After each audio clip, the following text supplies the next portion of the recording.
Hello and welcome to my PowerPoint night.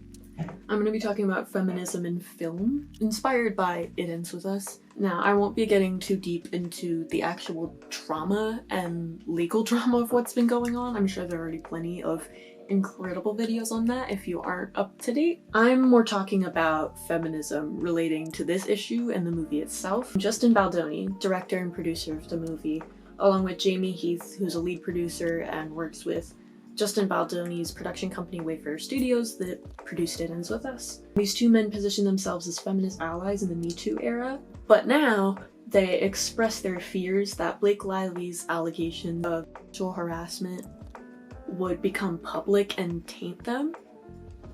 So of course they started a smear campaign instead of just not sexually harassing her or acting professional. I know that's a crazy idea, but that's just something they didn't do.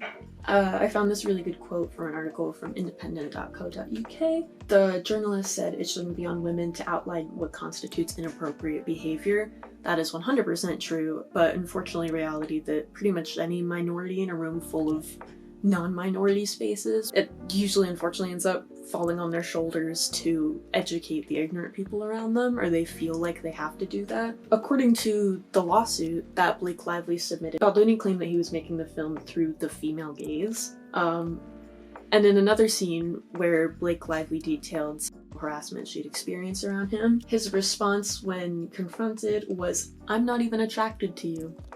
So on that note, what is the male gaze? What is the female gaze? Starting with the male gaze, it's pretty much just a masculine heterosexual perspective. Within art, I usually hear it more within movies because I'm a film major, so this is something that is brought up all the time. But it basically treats women as objects.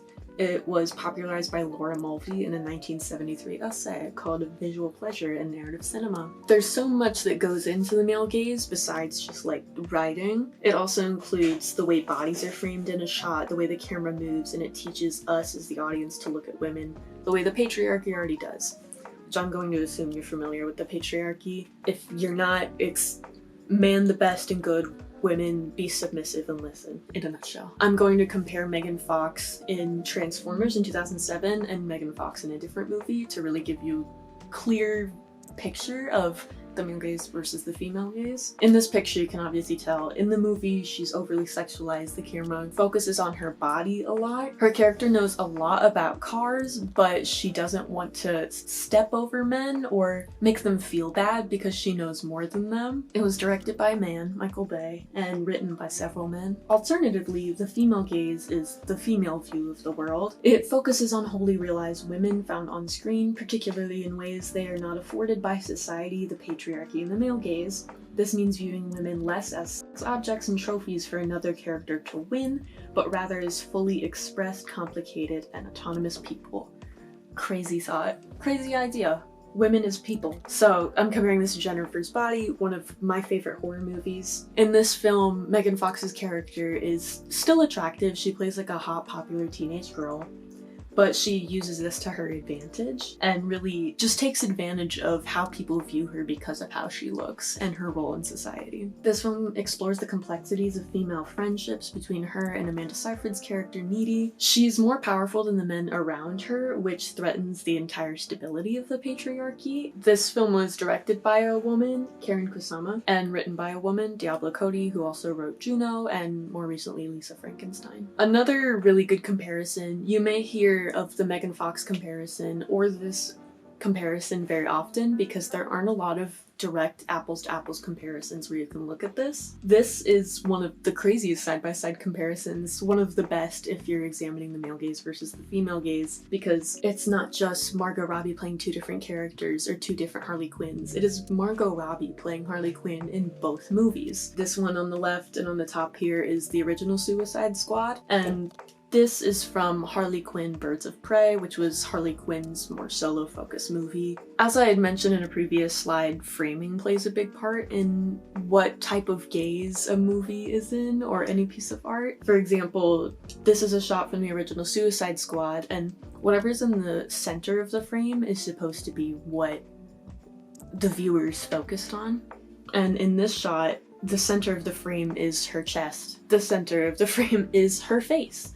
And it's those little details that like imply that she's a sexual object versus she's a person. And this here on the side, she has two very different outfits. And again, there's nothing wrong with a girl or anyone wanting to wear an outfit like this at all. But it's the fact that they don't really establish that her character wants to dress like that or anything that makes it really her choice. It's more to please the Joker and to make her character a more sexual being. So they put her in a torn up t-shirt and basically underwear. And this, she's still wearing revealing stuff, but it's more comfortable and just more fun. And it definitely feels something more like a crazy, weird girl like Harley Quinn would pick out for herself. So now I'm gonna dive more specifically into female characters in film. These are just some iconic female characters. I heard a quote recently that I hated so much.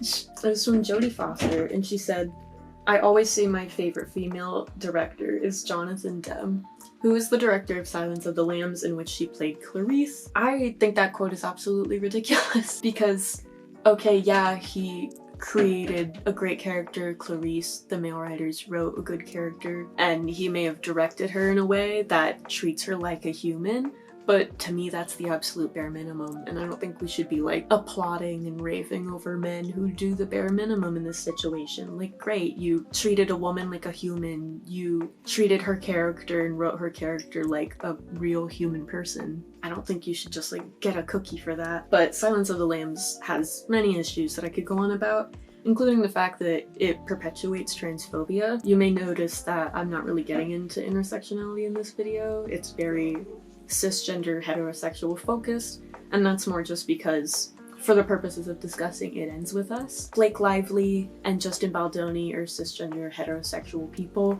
and this is the most basic way to explain the male and female gaze. I would love to go more in depth with intersectionality regarding these things, whether it's race, people being non-binary, trans, so many different things, but that would be another longer video. Female characters are more likely to receive backlash, really no matter who writes them.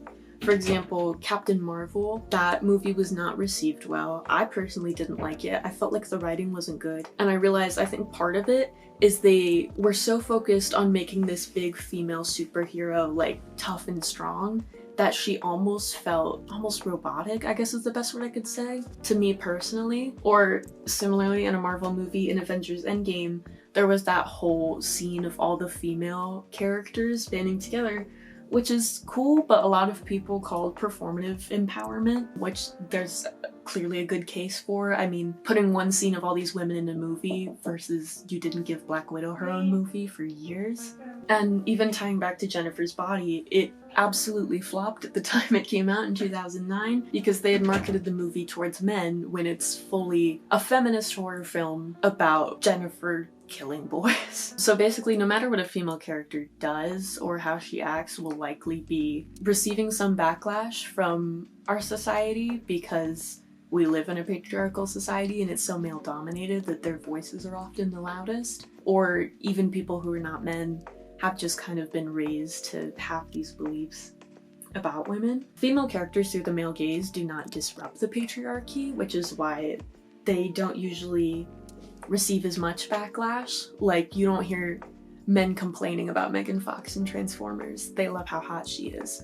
Meanwhile, there was a review that I did not include at this from the time Jennifer's Body came out, where a man was very disappointed to go see Jennifer's Body and she did not get naked in the movie. That was the whole reason why he went. Women are expected to be submissive to men, they're expected to be caregivers, and society as a whole caters to cisgender heterosexual men, so it's unfortunately risky for large companies to invest in feminist work, in any sort of feminist art. So finally, tying back to It Ends With Us, I watched It Ends With Us a couple days ago, and it's bad. The dialogue, the direction, none of the characters felt like real people, except maybe the young versions of Blake Lively's character in the Atlas guy. Oh, Justin Baldoni claimed that he was directing through the female gaze, yet as a cishet man, he is by definition directing through the male gaze, and I feel like this contradictory vision that he had led to the direction just completely falling flat. It kind of felt like there was no vision for the movie. Not to mention the characters didn't really have good chemistry, I don't think, which I imagine with all the behind the scenes drama, that's not really surprising. Also, in Blake Lively's lawsuit, he claimed that it was not normal for women to remain in their hospital gowns while giving birth, essentially mansplaining birth to Blake Lively, who I believe has 4 kids, but because his wife did something different, he's telling her how women should give birth, which is just the patriarchy in a nutshell. He really confidently believes that he's some sort of like groundbreaking feminist, and he's clearly not.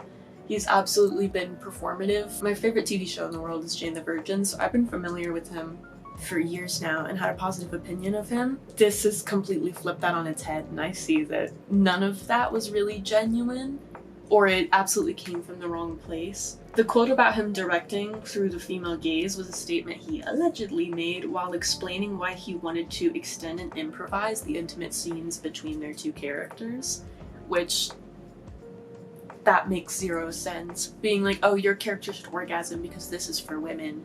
Like, gosh, I just really don't have any more words. So it really just brings into question, like, how men can be feminists, but also knowing when it's performative feminism versus when their actions really are supporting women. And in this, it very much seems like Justin, for some reason, believed that he was directing to the female gaze and being a feminist when really everything he was doing was exactly the opposite. But I'm very interested in gender in film, how women are portrayed in so many movies. I actually did an entire project for one of my classes, the Cinema of Horrors class, about women in horror. Specifically the monstrous feminine, so I'm really interested in feminism in movies as a whole, but I'll probably make a video on the horror movie one. Part of why I think Justin went entirely wrong, and it's because his vision that he said he had completely contradicted what he actually did, and he's an asshole.